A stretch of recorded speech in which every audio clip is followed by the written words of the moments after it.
Intuition or guidance. In all thy ways, acknowledge him, and he shall direct thy paths.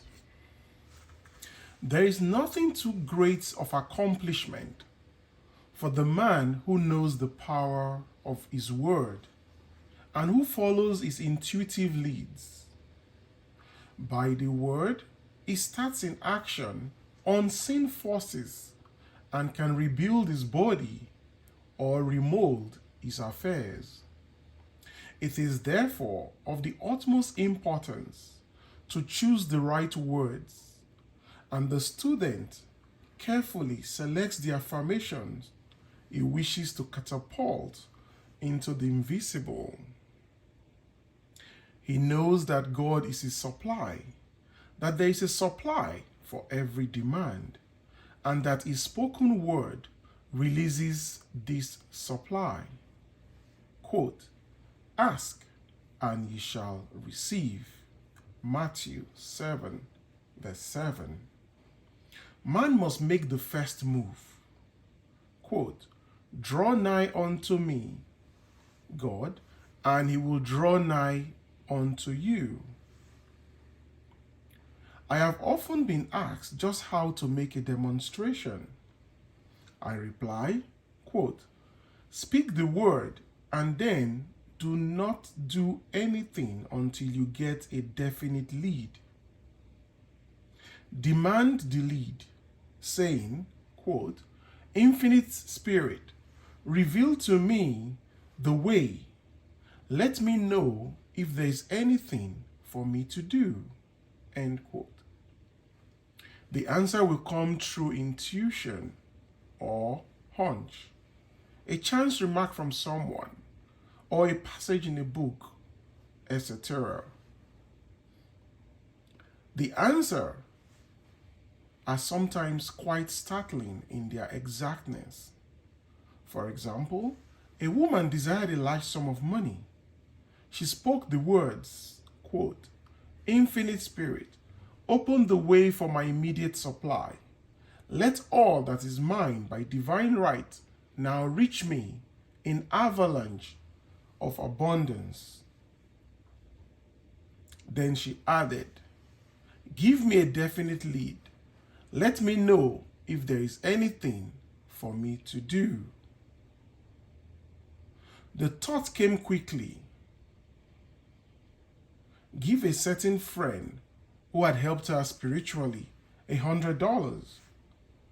She told her friend, who said, wait, and get another lead before giving it. So she waited, and that day met a woman who said to her, quote, I gave someone $1 today.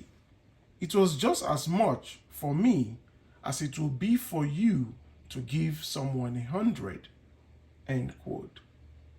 This was indeed an unmistakable lead. So she knew she was right in giving the $100. It was a gift which proved a great investment, for shortly after that, a large sum of money came to her in a remarkable way. Giving opens the way for receiving. In order to create activity in finances, one should give. Tithing or giving 1/10 of one's income is an old Jewish custom, and it is sure to bring increase.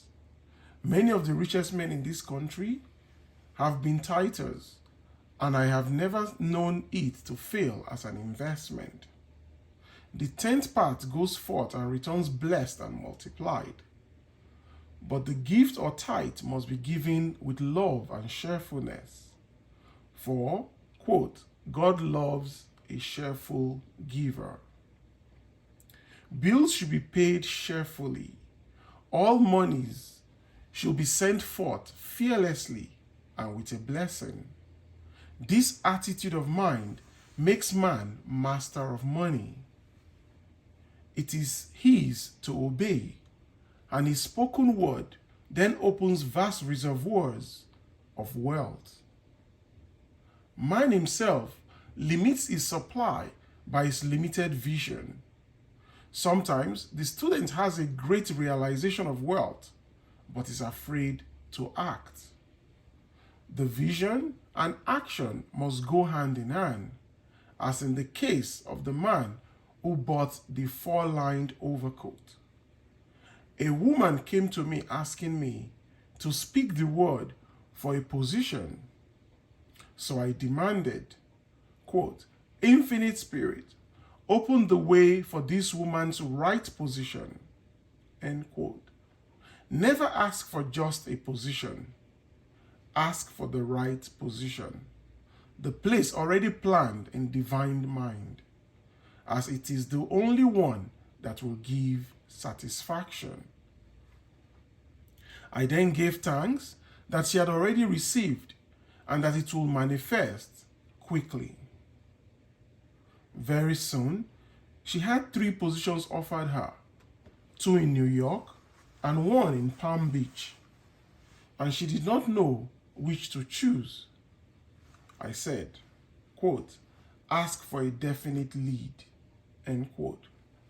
The time was almost up and was still undecided when one day she telephoned and said, quote, "When I woke up this morning, I could smell Palm Beach," end quote. She had been there before and knew its balmy fragrance. I replied, "Well, if you can smell Palm Beach from here, it is certainly your lead." She accepted the position and it proved a great success. Often, one's lead comes at an unexpected time. One day, I was walking down the street when I suddenly felt a strong urge to go to a certain bakery a block or 2 away. The reasoning mind resisted, arguing, "There is nothing there that you want." However, I had learned not to reason, so I went to the bakery, looked at everything, and there was certainly nothing there that I wanted. But coming out, I encountered a woman I had thought of often and who was in great need of the help which I could give her. So often, one goes for one thing and finds another. Intuition is a spiritual faculty and does not explain, but simply points the way. A person often receives a lead during a treatment. The idea that comes may seem quite irrelevant, but some of God's leadings are mysterious. In the class one day, I was treating that each individual will receive a definite lead. A woman came to me afterwards and said, quote, "While you were treating, I got the hunch to take my furniture out of storage and get an apartment." The woman had come to be treated for health. I told her I knew in getting a home of our own, our health would improve. And I added, quote, "I believe your trouble, which is a congestion, has come from having things stored away. Congestion of things causes congestion in the body. You have violated the law of use, and your body is paying the penalty." So I gave thanks that, quote, "divine order was established in her mind, body, and affairs," end quote. People little dream of how their affairs react on the body. There is a mental correspondence for every disease. A person might receive instantaneous healing through the realization of his body being a perfect idea in divine mind, and therefore whole and perfect. But if he continues his destructive thinking, hoarding, hating, fearing, condemning, criticizing, the disease will return. Jesus knew that all sickness came from sin, but admonished the leper after the healing to go and sin no more, lest a worse thing come upon him. So, man's soul or subconscious mind must be washed whiter than snow for permanent healing, and the metaphysician is always delving deep for the correspondence. Jesus said, "Condemn not, lest ye also be condemned." Matthew 7, verse 1. Judge not, lest ye be judged. Many people have attracted disease and unhappiness through condemnation of others. What man condemns in others, he attracts to himself. For example, a friend came to me in anger and distress because her husband had deserted her for another woman. She condemned the other woman and said continually, quote, she knew he was a married man and had no right to accept his intentions and attentions. End quote. I replied, quote, stop condemning the woman, bless her, and be true with the situation. Otherwise, you are attracting the same thing to yourself. End quote. She was deaf to my words, and a year or two later became deeply interested in a married man herself.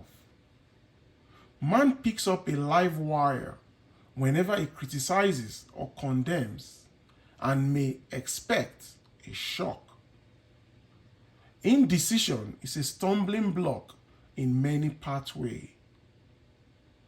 In order to overcome it, make the statement repeatedly, quote, I am always under divine inspiration. I make right decisions quickly. End quote. These words impress the subconscious, and soon one finds himself awake and alert, making his right moves without hesitation.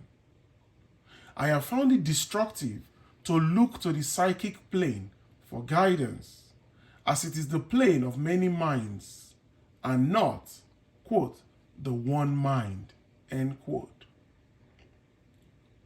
As man opens his mind to subjectivity, he becomes a target for destructive forces.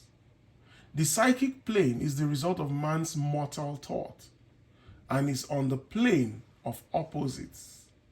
He may receive either good or bad messages.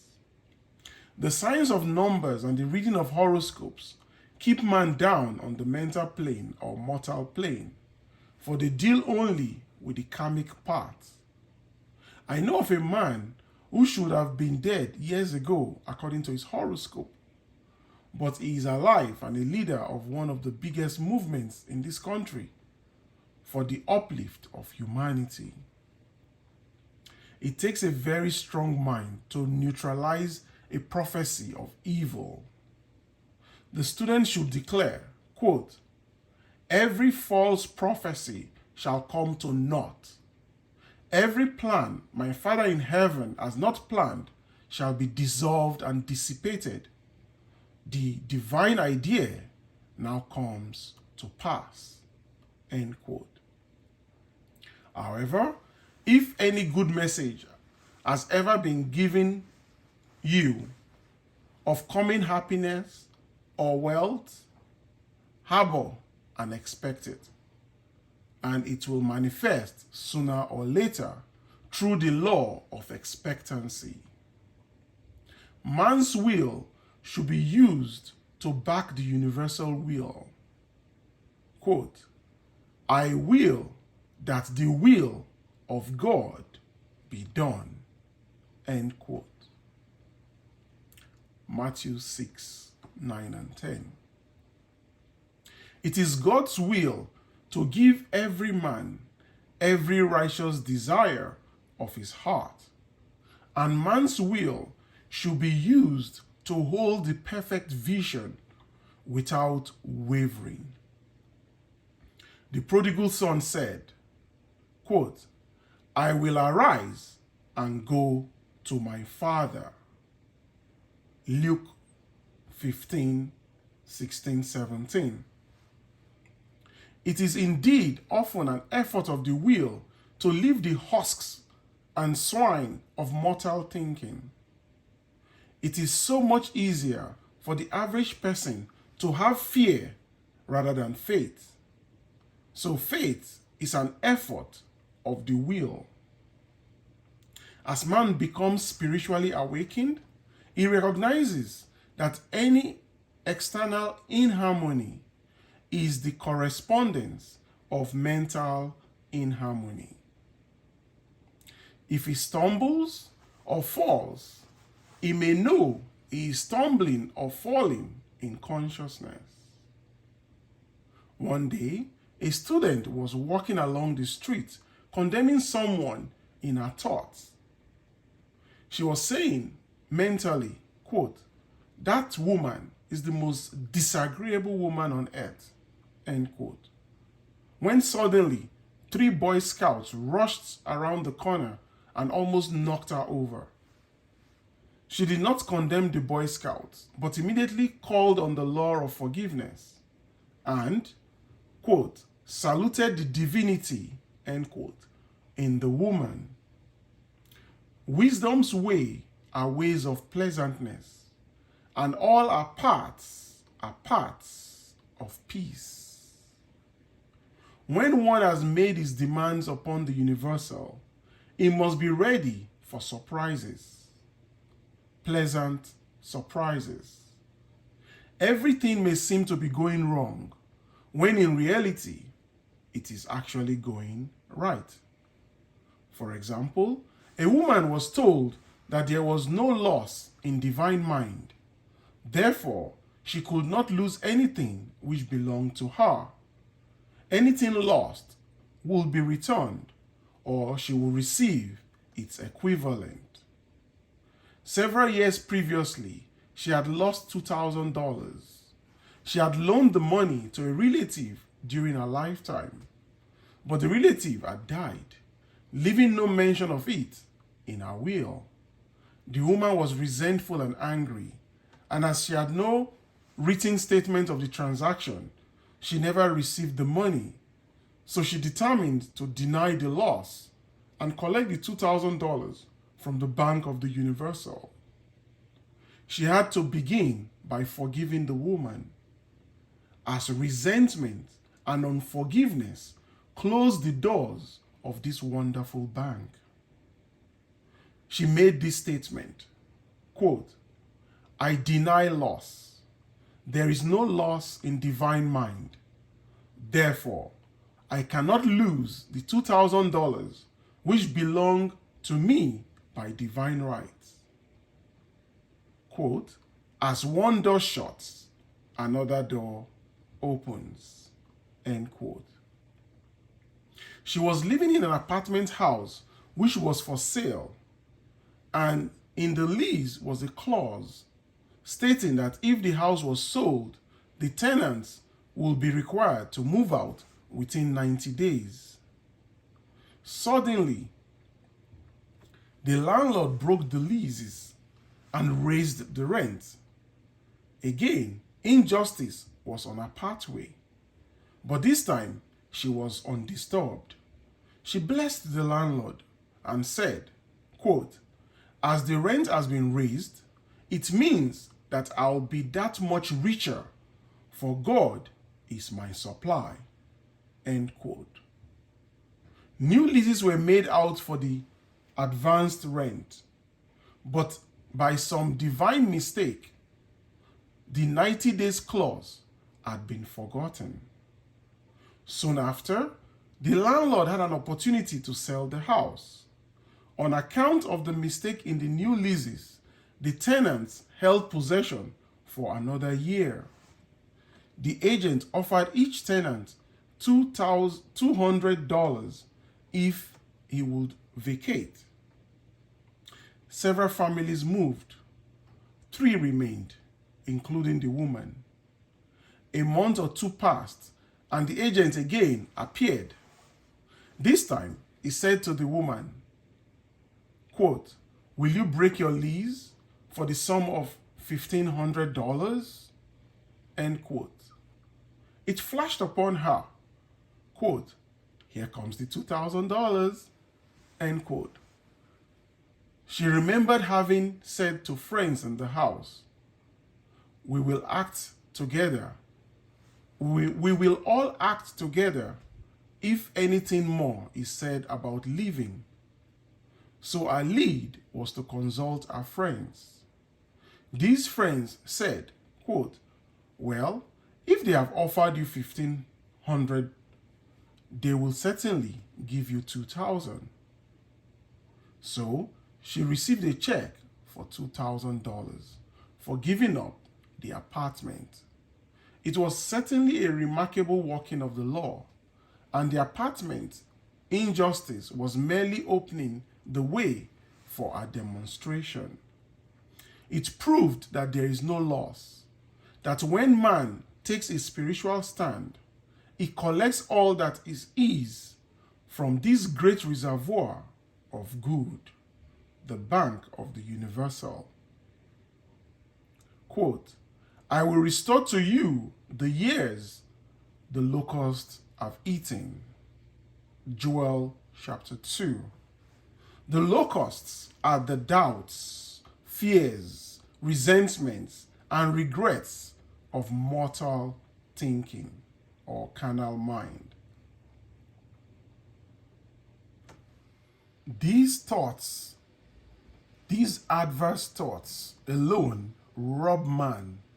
For, quote, no man gives to himself but himself, and no man takes away from himself but himself, end quote. Man is here to prove God and, quote, to bear witness to the truth, end quote. And he can only prove God by bringing plenty out of lack and justice out of injustice. Quote, prove me now herewith, saith the Lord of hosts, if I will not open you the windows of heaven and pour out a blessing, that there shall not be room enough to receive it. Malachi chapter 3, end of chapter.